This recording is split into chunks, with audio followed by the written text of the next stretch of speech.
And we are officially live. Hello, everybody. Thank you for joining us at another Sage Practitioner Roundtable.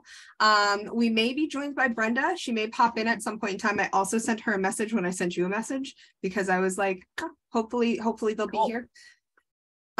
So what we are doing tonight is I have a list of questions from the Sage community as well as brainstorm from some of us as well, so that we have some things to talk about.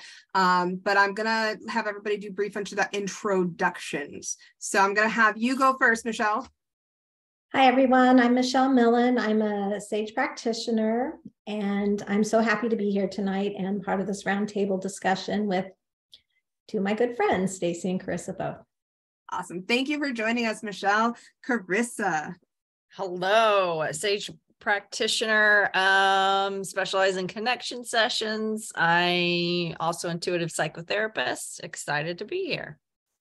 Thank you for joining us. And I am Stacy Nestor, also a Sage practitioner. I specialize in health, but this kind of leads us into our very first question, which I'm going to throw out there because I'm excited about it, because I have an answer to it, and you guys probably do as well. And that is, do any of you have a specialty that surprised you? Yeah.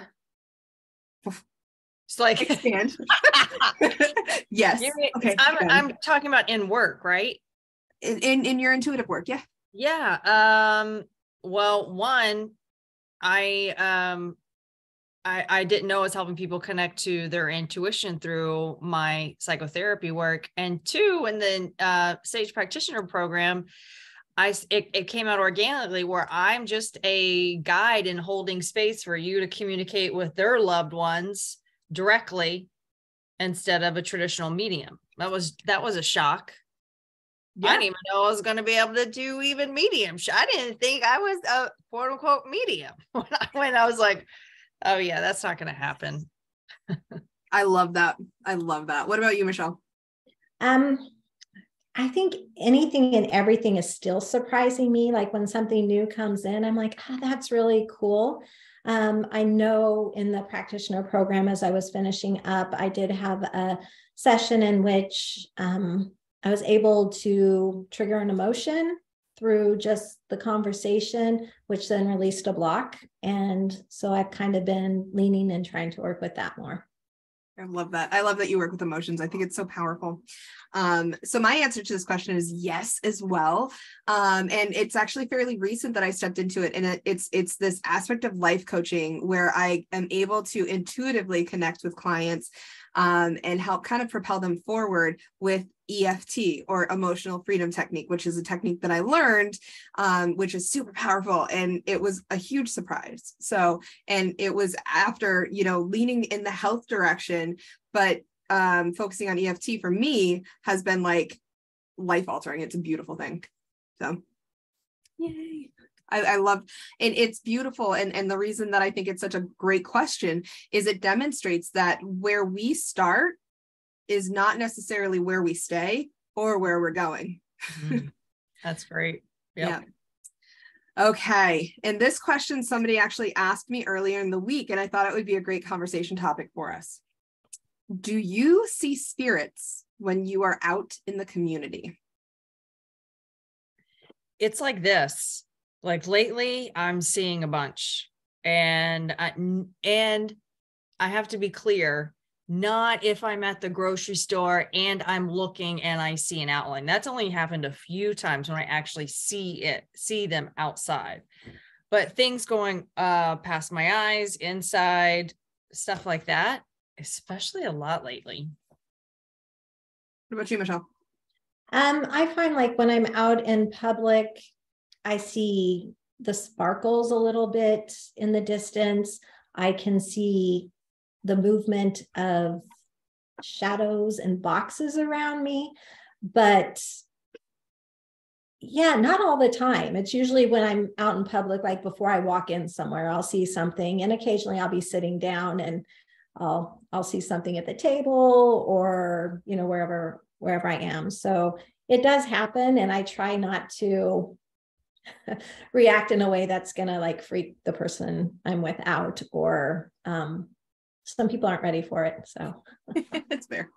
I do as well. Typically when I'm in the woods, that's where I mostly see a lot of spiritual activity happening.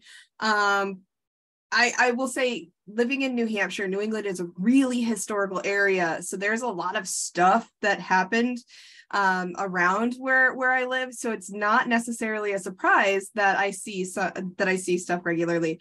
But actually, a few days ago, when I was sitting in a library waiting for a meeting, I had an experience where, for whatever reason, I had pulled out my phone and my camera started flashing like it was taking a picture every couple of seconds. So I looked at it for a second, and I was very much so in my human, and I had to pause and go, okay, let me close my eyes for a second. Let me see what's up. And it was this beautiful little old lady that loved the library when she was alive, and she just had some things that she was worried about. So I helped her cross over. It was just really like, it does happen. And that's sweet. It's not some scary story. Yeah, no, it was really sweet. She was this little old lady. She liked going and checking out books. So yeah. Okay, another question that came through that I think Carissa, do you read cards? I don't, just for myself. So you may not be able to answer this question, and that's okay. The question is, how do you stay in the flow when you're reading with others? But you may be able to answer that from an aspect of your what you do with spiritual connection sessions, right? Yeah, I'm just I was waiting for Michelle, sorry. No, take it. I'm kind of in a trance-like state. So I'm just naturally, it's like my left brain, my thinking mind is shut off, and I'm just in that intuitive flow. In fact, when I'm too much in left brain and analytical mind, I can't get into that flow as well. That makes sense. What about you, Michelle? The only time I've ever read cards with somebody else is with either Stacy or Bo in the live readings. And I don't find it really pulls me out. We each go in and look. And then as we talk, it almost feels like that energy builds, and like I can bring in what Stacy's seeing, as well as I believe, I shouldn't speak for you, that you can bring in what I'm seeing or feeling. And so I feel a lot, and the stuff that comes through is a feeling or a knowing, and then it works really well so far. And I don't find it pulling me out of trance, just maybe enhancing. I agree with that. I think my answer to this question is I'm so in the flow oftentimes whenever I'm doing those live card readings, that for me it's like it's just a little extra sprinkle on top when I get to read with somebody else. It's just that little extra bit of luster. It's so great because we kind of anchor in together, and what I see complements what you see, and it's just this beautiful kind of flowing path. So yeah, I agree with what you said. Absolutely. Okay, this is another good one. Is there an ability that hasn't shown up yet that you wish you had? That's a great question. What do you think, Michelle? Well, when I hear that question, the first thing I want to say is I had an attribute come through. Like, I really wish that I had the confidence to just say what I'm seeing and feeling rather than trying to fit the audience. So an attribute wise, I wish I had a little more confidence, but I would say an ability that I'm working on, and I work on it every single night, is dream recall. I set an intention for it. I know my guides are working with me, because it almost feels like when I'm waking up, I'm like, yeah, that's a really great idea. And then it's gone. But I know I've been worked with. I know that they've been talking to me. I just can't recall it. So I really wish I had better dream recall. Can I get, because I can help with the other readers who have that. It's really cool. And y'all might know this. So if you're not too tired and you've got a little journal, you can write it down. But the one problem is that people, if they turn, like you're laying here and then you wake up and you're like, oh, I'm too tired to write it down. And you turn, you're already starting to dream something else. Mm-hmm. So if you have a bad dream, all you have to do is flip and switch. So let me know if it's helpful and that works for you. I mean, everyone tells you just journal, but it's the flipping, it's the turning positions is the biggest thing. Right. So for me, journaling at night. I'm sorry, Stacey. I was going to say, I can add to that. And it's, you don't need to journal everything. Keywords. Yeah. Keywords. And my fear of that is like waking my husband up. And so I do have a journal there, but I'd have to be able to see to write in it. And so I haven't figured that out because I wake up a lot during, that time frame between 2 and 5 in the morning, remembering briefly, and then it's just gone. So that's honestly the beautiful thing about keywords is you don't necessarily need to be able to see the paper fully. As long as you can get the paper in your hand, you can write the word, whether it's on a line or not, you can recall it in the morning. Very cool. So just grab it, write it rather than turn. And go back to sleep. I have random notes that, because I do this, that will say red, cats, crazy. And for some reason, like they're words that were really important in the dream that will actually jog my memory. So give it a try. I'm going to give it a try. Thank you. Mine's not spiritual or anything, I don't think, but I would love to articulate my thoughts better. See how I'm slowing myself down? And it's part of my astrological chart actually too, because of conjunction, and it gets better as I get older. And I would love to be able to speak in front of large crowds. I would love that. We'll see. What's yours, Stacey? So mine is actually to be able to actually see spirits physically better. You've seen them physically. Not as often as it seems like I can feel them and I see them vibrationally, which sounds kind of weird, but it's very much so up here.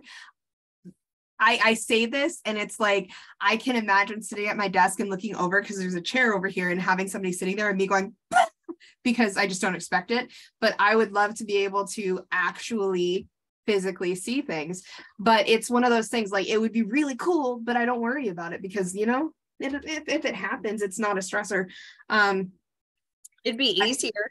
It would actually be easier every time instead of like seeing someone, something walk by. If I could just see them, I'd be like, hey, just chat for a second. Let me help you cross over versus, did I see something? No, I got to get back to what I was doing. Or the experience. And I don't know if either of you have done this when somebody starts actually expressing interest in having a clearing done or something along those lines. I don't know about you, but even before the time, I'm at that place experiencing the spirits before I even go, and I'll be having dreams about them up until I do the clearing. And I'm like, if I could just see them, then I wouldn't need to worry about the ahead prep. Yeah. And the great part about these roundtable discussions too, before I answered the question, the two things that popped in my mind were better articulation, getting whatever is in my spirit brain out of my mouth so it makes sense, because I really struggle with that. So that flashed in my mind. And also sitting down like at a table and having a conversation, actually seeing a spirit. Like both those things popped in really quick. So this is really cool. Oh, that's cool. We're so connected. It's glorious. I know. Oh goodness. Okay. Anything else to add to that at all?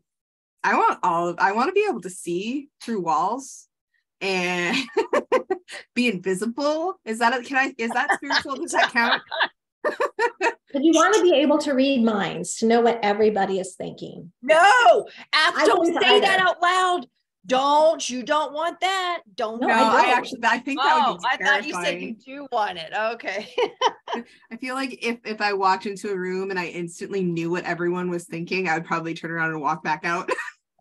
No. Like, no thank you. I'd be like, stop. I don't want everybody in my head. You did last night. So good.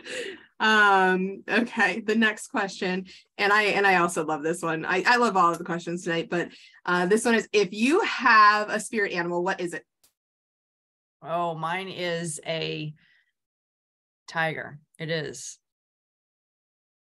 Through shamanism, it's a tiger. What y'all? When it's always been the dragonfly, since the beginning of this journey, even before just the idea of transformation and growing spiritually and mentally, emotionally. But recently in meditation, it was a spirit guide, like a spirit animal meditation, and a giraffe came through. I mean, yeah, it was like a white room, and all of a sudden it's like, it was a guided meditation. They're like, your animal is going to appear, and slowly came out this beautiful giraffe.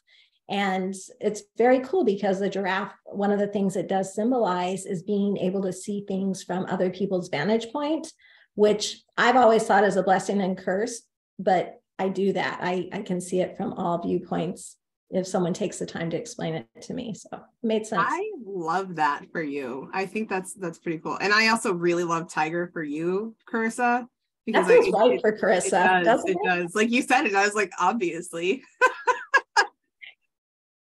Obviously. Mine probably won't be a surprise. I bet one of you can guess it. Elephant. Yeah. And it's interesting because I've never really done like a meditation or anything around them, but I have always just been so in love with the symbolism behind elephants. And just, I'm telling you, if I've not been able to actually in person see an elephant yet in my life. When I do, I will cry like a baby because I won't know how to like maintain all of my emotions because I love them so much. So that's a life goal. Yeah. Giraffe, tiger, and an elephant. Don't forget the dragonfly. Don't forget, yeah, dragonfly, giraffe, tiger, and elephant. I love it. It's so fun. Okay, this one's also another good one. As a psychic medium, do you book readings with other psychics or mediums? Yes, I have. I have. I think that comes from sometimes feeling that lack of confidence and just wanting confirmation and wanting to explore different ways of connecting in, because I've talked to psychics who work with angels. I've talked to ones that pull information from somewhere else, and just really getting that, I don't even know what to call it. It's just that full rounded experience of different perspectives. And also you can find a great mentor there. Like you can find someone that really fits your style, who is also a coach, and they can help you and work with you for a period of time, as long as you need them to. Absolutely. What about you, Carissa? I had a few months ago a great reading with a really good Vedic astrologer, and that because I was getting into it, so it was awesome. It's really cool. I too occasionally will get readings with, a psychic or a medium that I'm drawn to. Typically when I do, I like to find somebody that I don't know, that doesn't know me, with like no connections. And so that, and yeah, sorry, I just got distracted. Somebody asked a question. So I was reading it, but yeah, I love having readings randomly. Deborah, you were welcome to ask questions ahead of time. I posted several days ago to invite you to ask some question, so you can do that, or you can ask now. And she did ask, have you had a harsh experience with your family and it shut you down? How did you get back if you did? I've had a couple hard conversations with my parents. I was raised as a Lutheran, and my dad, has had some questions or concerns about the way I process information. And so I've had some questions and concerns about it, because I do believe in this, but I'm having these experiences. So how do I merge them and bring them together? And it's really been through a lot of meditation. It's been through a lot of, soul searching and being able to bring them together. But I think I've done that. And I think I've been able to share that with my parents, that's my perspective of things in a way that makes sense to them also. Awesome. What about you, Carissa? Any? Oh, with family, did it shut you down?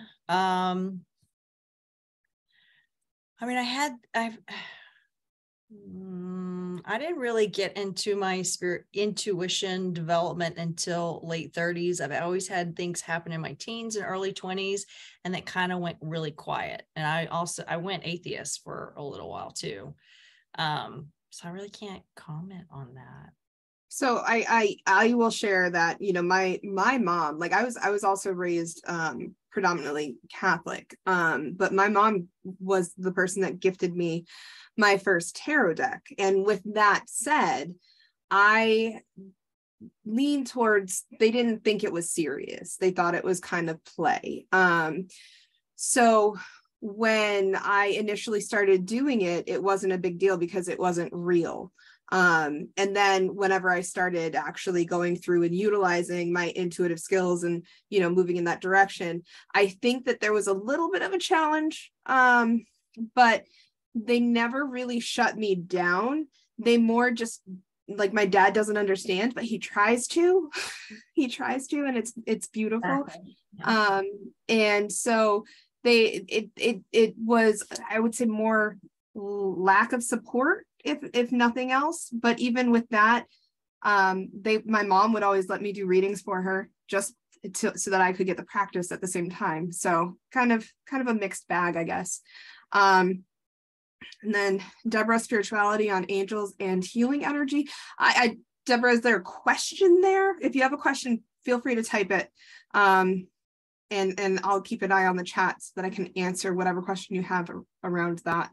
But yeah, family and developing spirituality can be very challenging, because what happens is we tend to upgrade. And when we upgrade and when we work on all of that self-development skills, and we are living with people or surrounded by people that aren't doing the same work we are doing, it can kind of drive against each other.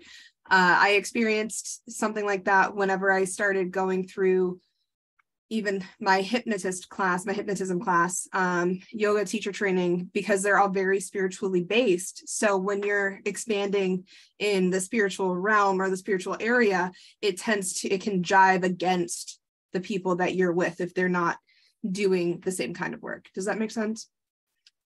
Yep. Yeah. But I definitely do know also who I can talk to about things and who I can't. It's just a vibe or a feeling that I get. And I won't even enter into conversations with some people and just keep it on that level of, you know, respecting each other's thoughts or their beliefs. Oh, absolutely. You know, there have been times that I've been brought into conversations, and then somebody will tell me that they don't believe in that stuff. And I just smile and I say, that's your choice. Like, I'm not here to convince you that what I experience is real or not, and I don't need to. So I kind of step into it with that attitude. How to get my confidence back doing this again, readings and energy healing. My suggestion is just to step into practicing and just step into it. I always say, start on yourself, start doing readings for yourself, and do readings for people that you trust and that you love. And the Sage Circle is a great, amazing support system whenever you're just questioning. I know that we don't do readings in the Sage Circle, but we can ask questions and we can feel supported and loved. Other ideas? Oh, was I that good? Come on. You are that good. That good. No, I still, as I said earlier, I still step into confidence issues sometimes. And I don't know what happened well, I guess I do. I kind of had something starting to attach an energy, an emotion into me. And I was fine one day, feeling confident, feeling good with all the energy coming in this year. But then my confidence dropped like that. I mean, it went from not 100%, but, you know, feeling pretty good, feeling the flow, trusting my knowing, to not. And it's just really getting back there and then, you know, stepping back into the shadow work a little bit, stepping, like, where are these emotions coming from? Why am I feeling this now? I've been doing okay. And, you know, just kind of going back to basics, you know, getting the GCP up a little bit higher and Yeah. And then I see there's someone in the Q&A, I didn't read it, that I just read the first sentence, but also, Deborah, it could be practice, because this could springboard for the next question. It could just help to start seeing where your strength is. Is it hearing things? Is it feeling things? Is it seeing things, images? Mm-hmm. And then Stacy, you jump in the Q&A and you can start off. Yeah, in the Q&A, Jan asks, can you explain the difference between clairaudience and claircognizance? I hear inside my head, however, I am not hearing a voice. Rather, it's a rapid sentence that I know is not my own thought. Am I experiencing clairaudience or claircognizance? And my immediate answer is, you kind of answered your own question. If you're hearing it inside your mind, it to me sounds like it's claircognizance, because clairaudience would be outside of yourself. You're hearing people talk to you. Is that how you guys understand it? Yep. Yeah. Yeah, so I think that's the significant difference. Is it would be like, when I answered the question earlier, where I would love to be able to see better, that's so that I could look at somebody, see them, and they could talk to me, so that I could experience that clairaudience piece. But claircognizance, that's typically knowing. And if you've got the sentence running in your brain, that's actually how I work psychically. I get pictures though, not sentences. So that's claircognizance from what I understand. I don't use the clairs very often because they confuse me. Yeah, they confuse me too. I've been so confused by it and trying to figure it out for such a long time. And then a button or a switch flipped, and definitely clairsentient and claircognizant. I like just that knowing. When I look at cards, I already know what I want to say from looking at them. It's just a way to focus my attention. Yep. And I didn't even know that's what I was working with, because I never put a name to it. Yeah. She said, oh, okay, so they are very similar, but clairaudience is hearing outside your head and claircognizance is hearing inside your head. That's how I understand it, Jan, but I am not the end all and do all. So it's entirely possible that I could be way wrong, but that's how I understand it.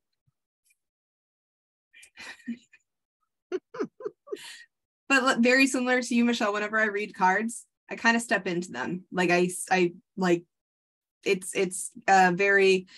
kind of a different process. I feel into the cards and I pull out different things that are really jumping at me. Yeah, kind of the same thing here. I'll step into a card and I'll start to think, and it's like, no, that's not right, and then it'll get me there, and then it's like it flows. It flows. No, wait a second, that's wrong. That's not what I'm seeing. Yeah, no, back up. Step the back up for a second here. Okay, did Mercury retrograde affect either of you, and if it did, how? It did not this last time. I would say a little bit more emotional and communicating with others, my feelings, being able to verbalize them without misunderstandings or hurt feelings. That kind of was an issue during Mercury for me, retrograde. I always kind of hesitantly step into Mercury retrograde. I'm kind of let's dip our toe in the water before we dive in here. But this time around, I know a lot of individuals struggled this during this retrograde. But now I'm very similar to you, Chris. It didn't affect me like it did some others. And I'm very grateful for that. Yeah, and so on retrograde, I remember someone ran into my car and then this. And so sometimes, but supposedly, I don't quite remember, so I can't quote it. There is another retrograde that's actually more, I don't want to say worse or just, I don't know, intense than Mercury. But for some reason, we put more emphasis on Mercury. I find that when we start putting a label on things, it does get a little bit more energetic power. Yeah. And it's interesting because I recall in the past having conversations about Mercury retrograde with Bo, and she was like, just step into it with the expectation that it's not going to affect you. And that doesn't necessarily mean it's not going to affect you entirely, but that releases a little bit of the power, right? Yep. That is a good point. Yeah. So I did get a message from someone asking me if I could just touch base with you guys and see what you think about the little things, shadows and stuff that you see out of the corner of your eyes. Are they spirits? Are they just, your eyes playing tricks on you? What are your thoughts? Lately they're spirits. Michelle? I believe they're spirits. I'm gonna have to agree. It's spirits and it's energy for me, because when I see things vibrationally, I see a lot of energy moving around in everywhere. But you said earlier that you've been seeing a lot of spirits lately, and I'm like, it's true. I don't know what's going on, but things have been a little bit more. What's going on right now? And I'm busy to where I can't sit down every 30 minutes and go, all right, who is this? Because I have kind of like a general rule. Like, these are the times when I cross, and I got to do my human stuff. It's fact. What about you, Michelle? Have you noticed a little bit more activity? I have. I actually had an experience in my home, and I meditated in, I think it was my guides, but I was asleep. It was the middle of the night, and we have a fan in our bedroom. The only control is in our bedroom. My husband's asleep, I'm asleep, and the fan woke me up. Something turned on that fan into the very clunky setting where it was like boom, boom, boom. I mean, you could hear it. And I'm like, I was kind of mad at my husband. He's like, I didn't turn it on. And so something was trying to get my attention. And I do feel like it was my guides, but I do feel like the energy's ramping up a little. I was talking to somebody yesterday, and they were talking to me about potentially doing a clearing. And when I got home, we set the potential date that, I'll go and I'll do it. And when I got home and went to sleep, I swear, like, I want to now confirm that what the basement looks like is what I saw, because I was there and I was like, oh yeah, there's some stuff down here. There's definitely some stuff down here. And I don't usually dive into it that much. Jan said, this week I've been presented with many, many opportunities for shadow work. Yes.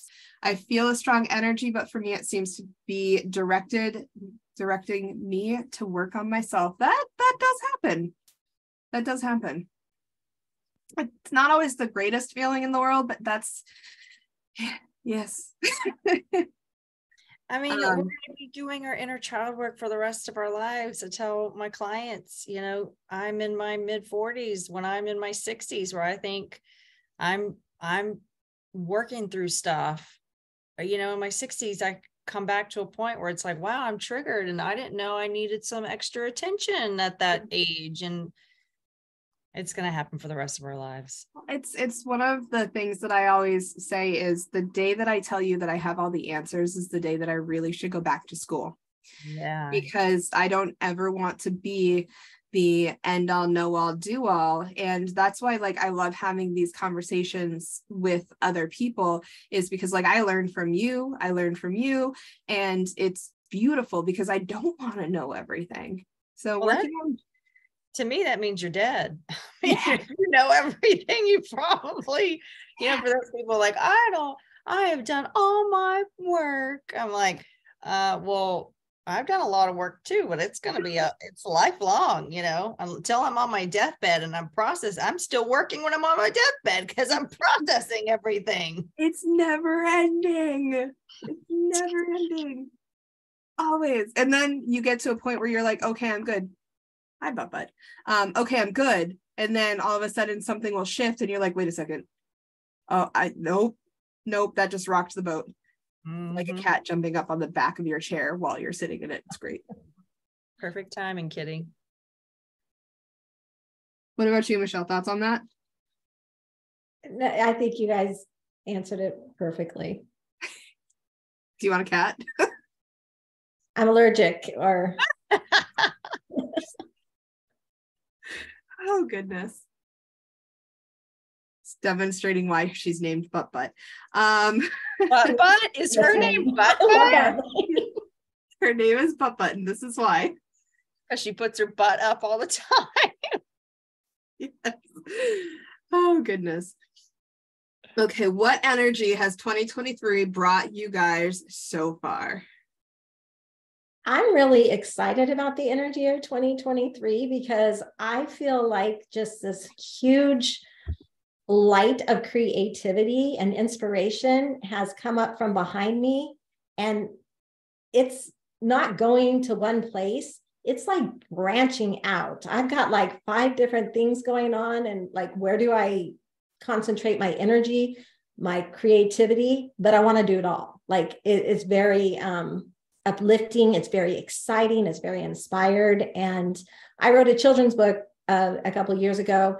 And again, I had this idea in my mind for a while, and it started writing itself. And that creativity just couldn't flow fast enough. That's what it feels like for me. That's such a great feeling. What about you, Carissa? So every morning I do automatic writing with my guides after my meditation, and in December they're like, enjoy this little relaxing time. The energy's about to pick up. It's about to pick up. And I'm like, I don't know about that. Well, it's picking up. And I'm getting some of those creative ideas, but not as much as you, it sounds like, but the energy's there. And even this morning I was writing like, they said more energy is coming to move it. And I'm like, okay, like get prepared. I don't know if I can handle more moving energy. I'm gonna have to echo the both of you. I've noticed a shift. Like it's very uplifting, very good. It's been like it's like you're ready to go. It's this exciting feeling that there's more to come. There's more to come, and you're just going to be presented with a ton of opportunities. Is kind of what it feels like. But what I have also observed is on the flip side, a lot of individuals that maybe are not as intuitive or open to it have been experiencing that energy in a not so positive way. There have been more observations of perhaps mental health struggles, anxiety, stuff like that, because when energy rises and we're not open to the flow, it can present some separation between how we're feeling and how we're able to process.